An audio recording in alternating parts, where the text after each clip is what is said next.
گلے ملتے ہوئے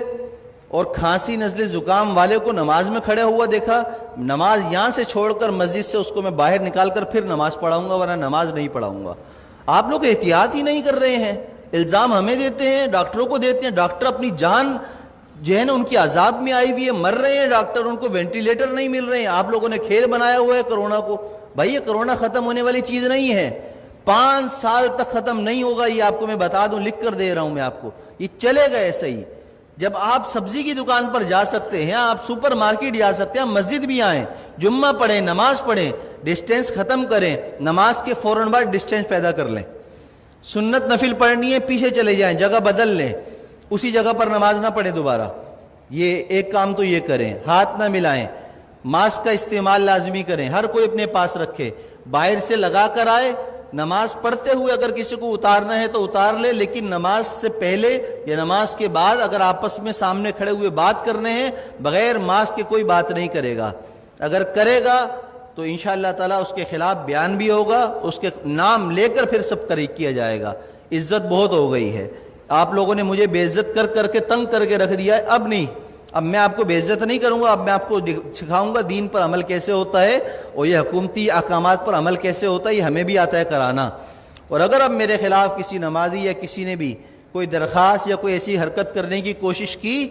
تو میں نے وکیل سے بات کر لی ہے، پورے خاندان کو انشاءاللہ تعالیٰ اور کی نسلوں کو تڑپاؤں گا، قانون بھی استعمال کروں گا، اور وظیفے پڑھ کر اس کی نسل کے لیے بد دعائیں بھی کروں گا،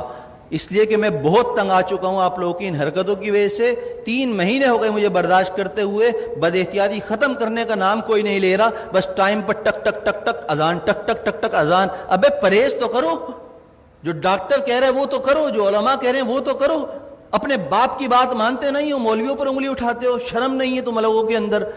میں نے کہا تھا، ہمارے نائب امام صاحب نے ایک جمعے کو رمضان میں نہیں تھا، تھوڑی سی رکعت لمبی کر دی تو پیچھے 2 لوگوں نے کہا کہ آپ کو نماز پڑھانی ہے، اتنی لمبی نماز پڑھا دی، شرم نام کی چیز نہیں ہے، امام کو ایسے کہتے ہو؟ پورا زندگی جس نے قرآن پڑھنے میں، علم حاصل کرنے میں لگا دی، تمہاری نماز پڑھاتا ہے، اس کو تم کہتے ہو نماز پڑھانی نہیں آتی؟ تمہیں تو طہارت اور غسل نہیں آتا،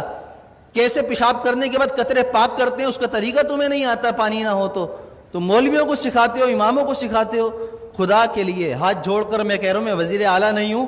کہ کرپشن کر کے ہاتھ جوڑ رہا ہوں آپ کے سامنے، میں امام ہوں، میرا کردار آپ کے سامنے ہے۔ 7 سال ہو گئے، میری ساری نمازیں سب کچھ، کسی نماز میں اگر میں نہیں ہوں تو اس کی کوئی نہ کوئی شرعی عذر ہوتا ہے میرے پاس، لیکن وہ عذر پیش کرنا میرا آپ کے سامنے نہیں ہے، میں آپ کے سامنے پیش کروں، اللہ کے سامنے پیش کر دیتا ہوں، میرا دل صاف ہے، مجھے ضرورت نہیں ہے اپنی صفائیاں دینے کی۔ لیکن احتیاط کیجئے، عمل کیجئے، جمعے کی نماز بھی مل کر کھڑے ہو کر پڑھیے اور فوراً جدا ہو جائیے، دور کھڑے ہو کر سنتیں پڑھیے، اور عصر کی نماز سے ماسک کا اہتمام کیجئے،